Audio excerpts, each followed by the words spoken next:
大家好，我是东门 Escape， 欢迎回到 EP02。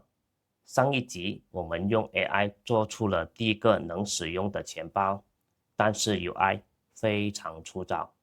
今天我们要做真正迈向产品级的体验，我会用3个 AI Sub-Agent 协助，一次到位重做整个核心界面，里面包括 Network 选择、资产余额、ERC20导入、转账流程、交易记录等等，全部重新设计。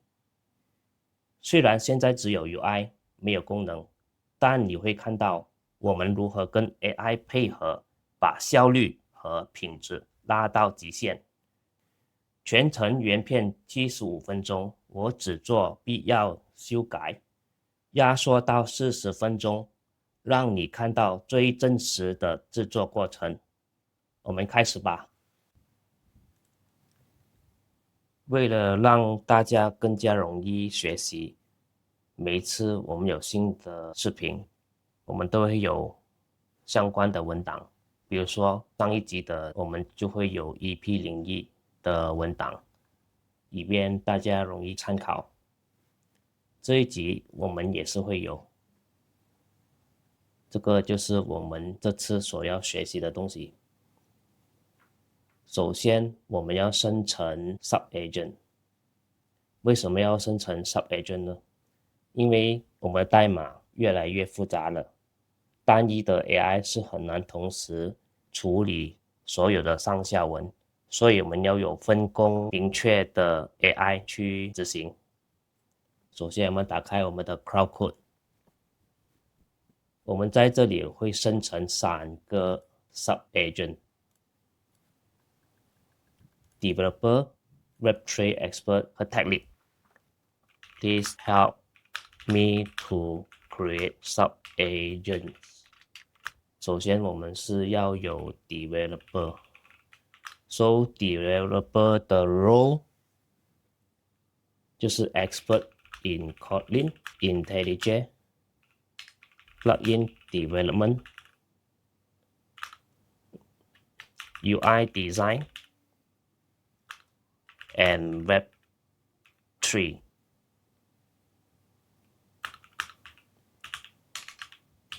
or EVM。 第二个我们就要有 Web3 的 Expert， Web3 Expert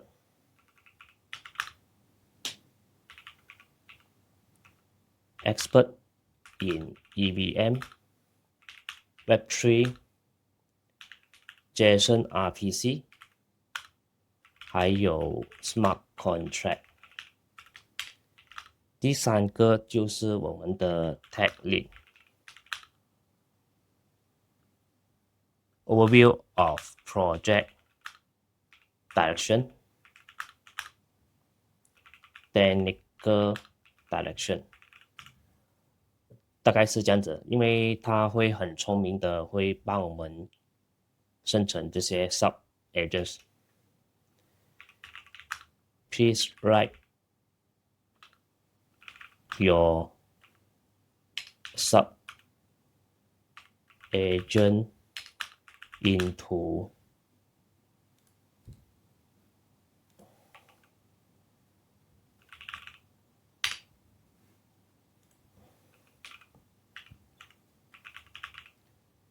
agent folder. Each agent has separate MD file。 OK， 可以了，我们稍等一下。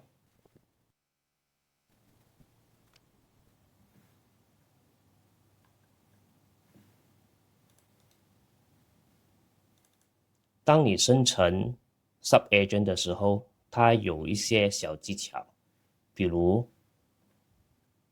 最好我们的项目会有一定数量的代码，所以 Cloud Code 它就会根据我们现在有的代码，你只需给它少少的解释，它就会很好的生成 Sub-Agent 给我们。比如说它会根据我们的项目去给我们这个 subagent 的 definition。我们看下去都蛮完整的。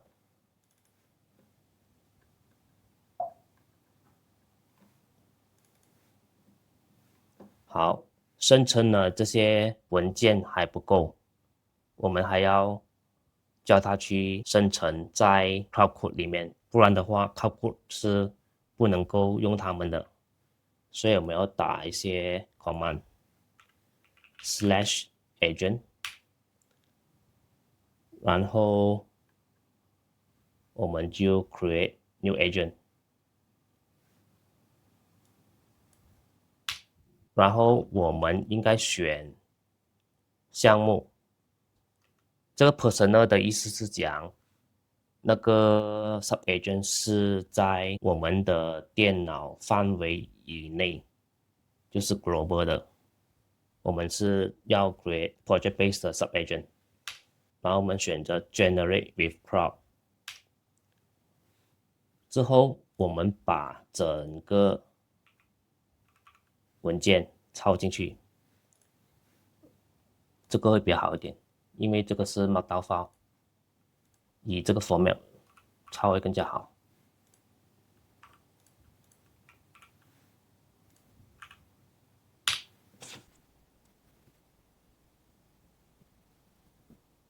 然后我们就 continue， 什么东西都不用选，给它 default。这个也是 Sonic。如果你喜欢的话，你就选择它的颜色，我是选自动吧。最后一个就是按 Enter。好的，现在我们有了刚刚的 Kotlin IntelliJ Web3 Dev 这个名字过后，等下我们可以改了。我是觉得这个名字太长了。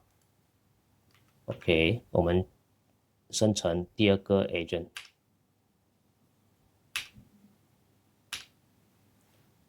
第二个 agent tag lead， 我们等一下。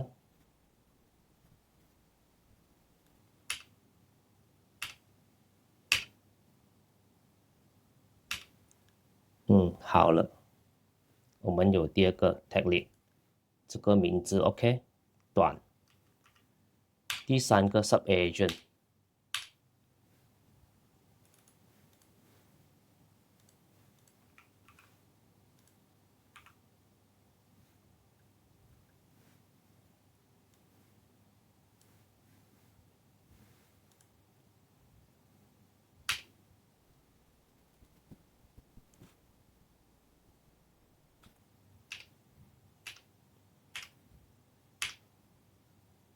好了，现在我们有3个 subagent。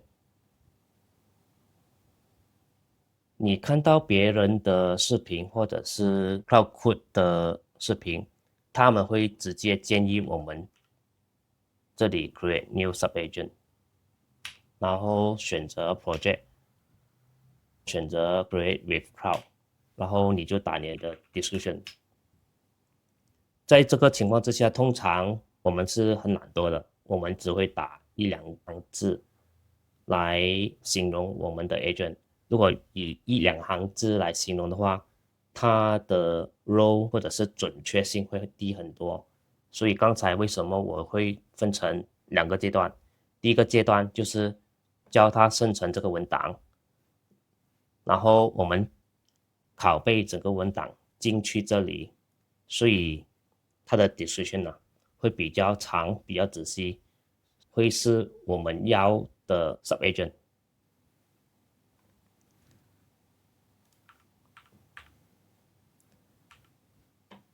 所以真正的 subagent 是在这里。我们打开 Cloud Agent， 这里有3个，我们刚才的那个 subagent。在这里我们看到刚才我们讲到这个名字太长了，我们能不能把它比较短的名字是可以的。我们就是第一，首先把它名字改，developer， 然后这里也是要改。好了，改了之后，我们要 restart 我们的 Cloud Code。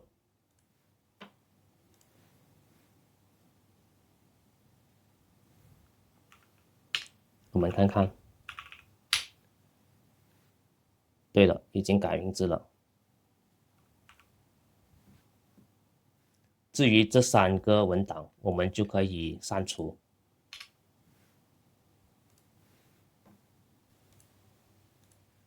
接下来，我们就看回我们的原本的计划。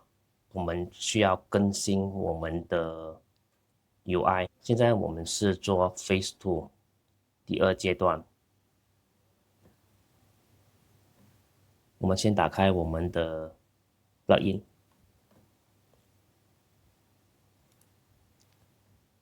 这个就是我们上次做的 UI， 只有钱包而已。在这里我们是可以生成钱包、导入钱包，或者是导出私钥，以及可以删除钱包。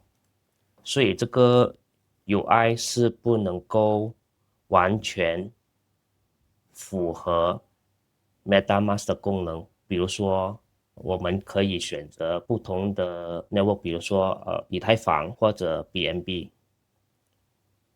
我们也可以看到我们的 token。这个就是我们的 MetaMask。当我们登录之后，我们就会进入这个主页。主页的时候，我们就看到我们手上有的资产 token， 我们的 BNB。我们这个是 BNB 的 testnet。我们会看到我们的资产 USDT、PNG 或者是 BNB。我们也可以看到我们的交易记录。这里我们可以选择不同的 network， 比如说 BNB 或者以太坊的 testnet， 这个是以太坊的 testnet。然后我们也是可以选择不同的 account 就是 wallet。所以我已经截图了这几个主要的 UI， 我放在这里。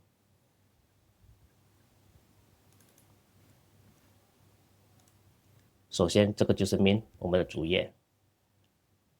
当我们按 Activity 的时候，我们就会去到 Activity。Activity 就是我们的交易记录。当我们按这个 Drop Down 的时候，我们就可以去到 Network。我们回来主页，当我们选择 Wallet 的时候，我们就可以去到 Account。大概是这样子，然后我们也是要截图现在有的 UI 给 Cloud， 以方便它能够做对比。在 Phase 2里面，我觉得 Mnemonic 这个我们可以拿走，不太重要。Mnemonic 可以拿走。Network Management 应该是做了一半。QR Code 也不需要。Copy Address 这个已经有了。Wallet Address Validation 这个也不需要。所以我们会跟我们的 Cloud Code 说 Mnemonic Support 和 Enhanced Wallet 不需要做。OK， 我们回去我们的 Cloud Code。首先我们 prefer 这个文档 Let's continue Phase 2 but I would like to remove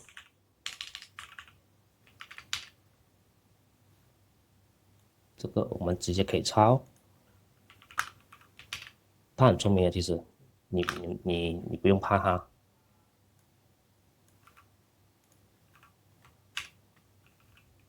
These two section。OK， 接下来我们跟他说。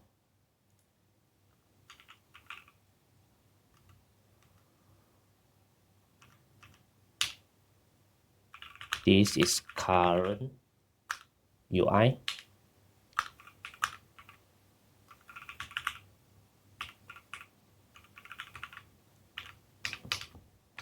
I also print screen the MetaMask UI. MetaMask UI.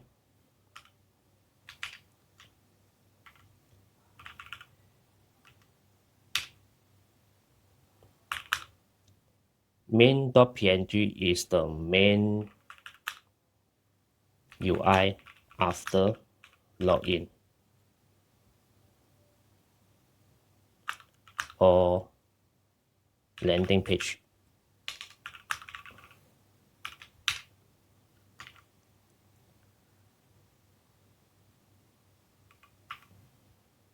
Account is the UI allow user to change account or wallet.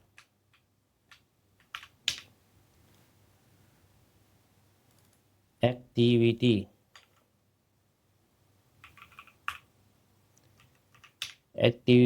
is the UI to show transaction history. 最后一个 network is UI to allow user to change network. For example, BSC chain testnet. To ease our development, BSC chain testnet will be default network. OK， 大概是这样子。然后这时候我们就可以用到 Sub-agent。Sub-agent 我是觉得可以用3个，因为他们是有一点关系的。而且我用的 package 是 Max。Max 的话用的 token 其实是给我用的 token 其实很多的，所以我也不怕用下token 不够，需要等5个小时。所以在这个情况之下，我就用完3个 agent。Tech Lead、Web3 Expert 还有 Developer。在这里顺序不重要，你可以把这3个 agent 放在最上面，然后这些MD5 你也可以放在下面。其实它次序其实不重要，然后最重要的是还有一个东西，记得要在 Plan Mode。OK， 我们就 Enter。我们看看它能够生成什么东西给我们。他明白我们不需要 Mnemonic Support 和 Enhanced Wallet Features。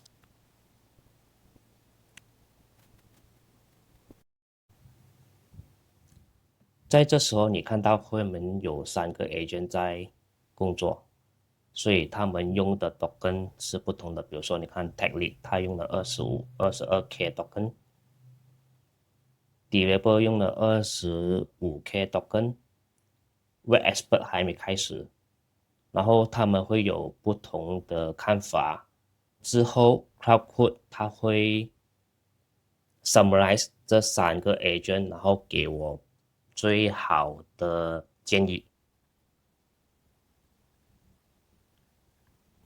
他有点搞错了，为什么他刚才我是放 Plan Mode，为什么他帮我更改？No, we are 对呀，我们在 Plan Mode, we are in Plan Mode. Do not change any code yet. 你看到他 apologize confusing。OK， 他的意思说现在我要有一个计划，但是他有一些问题要问我。For the network UI selection, do you prefer dropdown in header or more permanent panel showing the current network name? Compact 或者是 Full Network Bar， 就 Full Network Bar 吧。Should custom RPC networks require validation before being added？ 这个我也不清楚。I'm not sure. Please suggest. Which predefined network should be shown by default enable? OK， 我们因为这个是，我们就用 testnet 吧。OK， 没问题。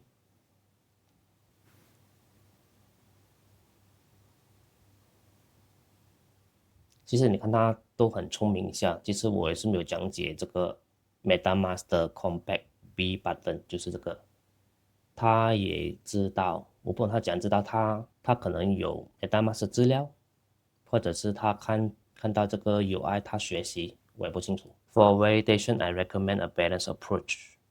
好的，他的 plan 蛮仔细。我抄这个名字起来先。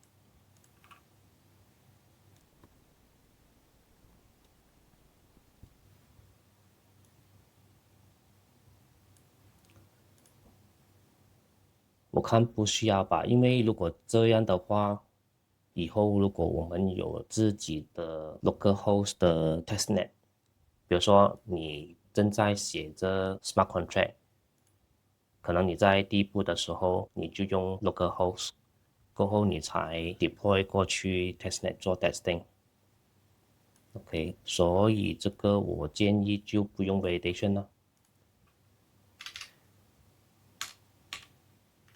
No need validation because in future we might need localhost for smart contract initial development。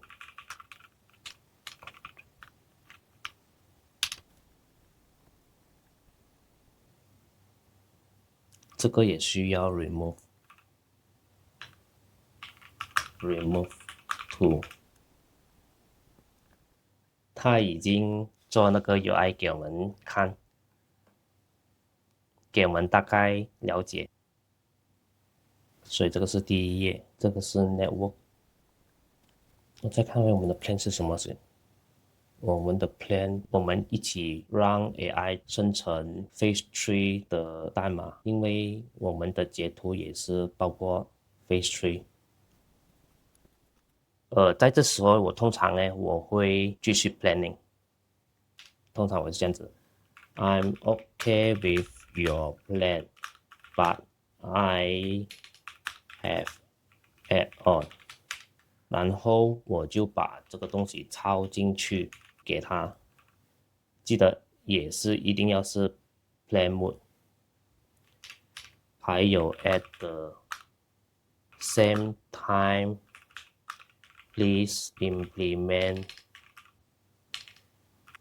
UI for phase 3 not just UI only。 你也不用怕你的 grammar 不太好，他很聪明，他会了解你的要求。你看，他会了解你的要求。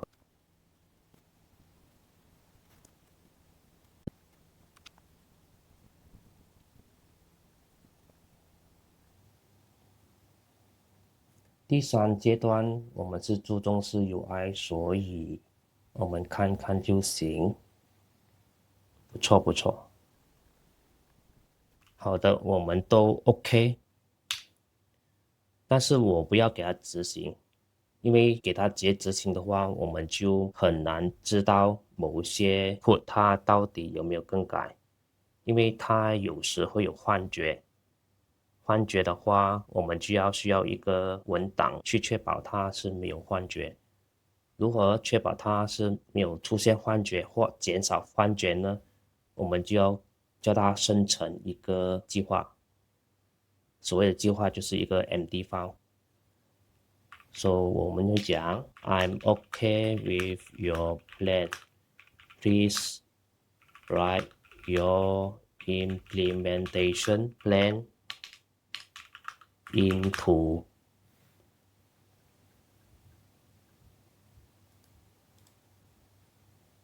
通常我会这样子了，放一个 task。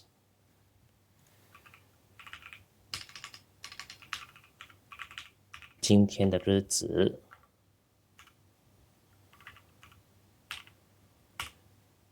还有 task 的名字。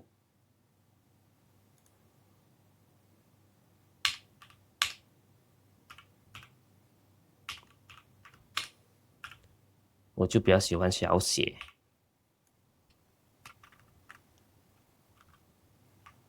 就这样吧。还要强调不要打任何代码 ，Do not start code。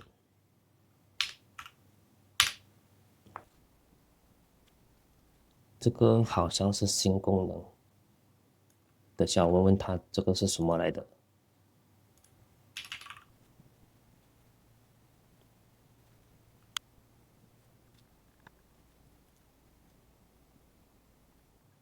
其实这个文件我们大概看看就可以了，因为至少这个文件是一个 backup 给我们，如果有什么做的不对的话，我们就可以让 AI refer 回这个文件。当我们用 AI 帮我们生成任何代码的时候，其实最重要的部分是我们是如何和我们的 AI 沟通为主。所以我们大部分的时间都会看它生成的计划，因为它生成代码是很快的，而且我们未必会明白，所以记得这些文件是非常重要。如果你依然不是很明白它所指的意思，就请你去问他。在这时候，其实我是可以直接 accept 的，但是刚才我有一个问题要问他，那个问题其实可以让他写了 code 之后才问也可以，但是我是比较喜欢现在问，所以我要问他这个 What is this? This is a temporary file automatically created by Cloud Code during plan mode. 明白 Yes, please proceed.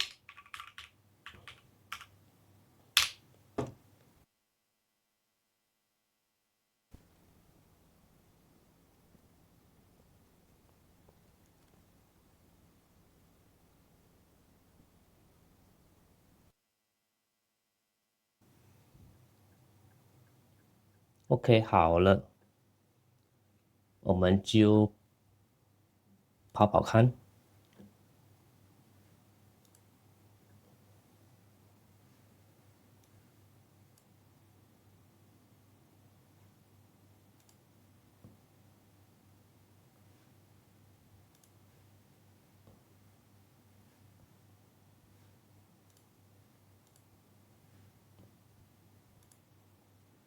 哇，不错哦，它的 UI。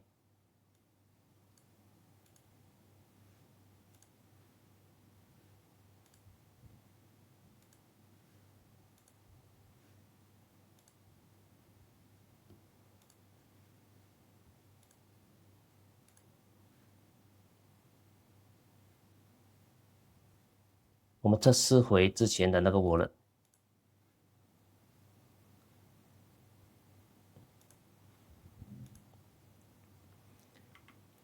1、2、3、4、5、6、7、8。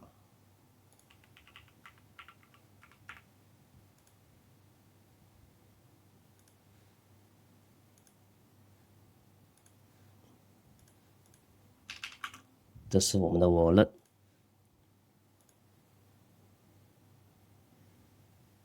这个有点丑了，没关系，这个可以以后再加。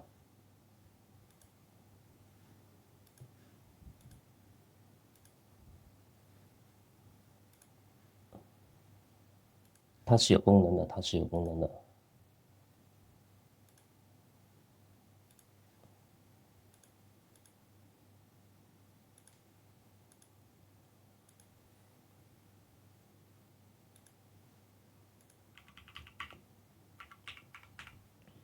我们先导出 private key，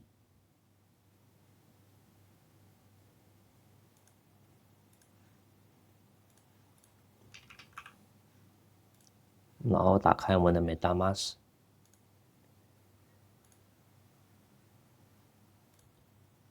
import，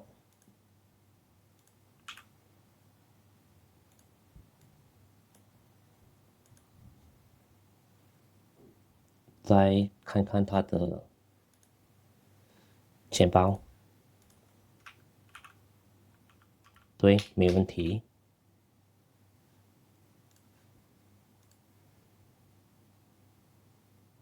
在这个情况之下，我们测试导入。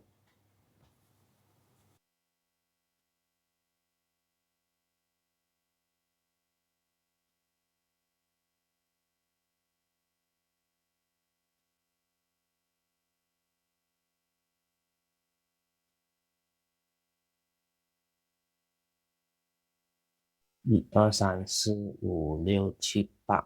1、2、3、4、5、6、7、8，导入成功。我们看看其他的功能。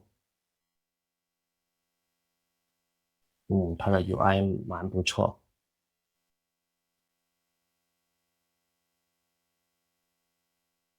这些还没有 implement，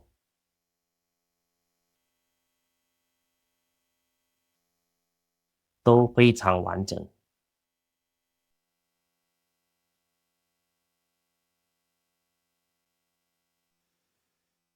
如果你能看到这里，你真的不是普通人，你一定是愿意学习、愿意提升自己的人。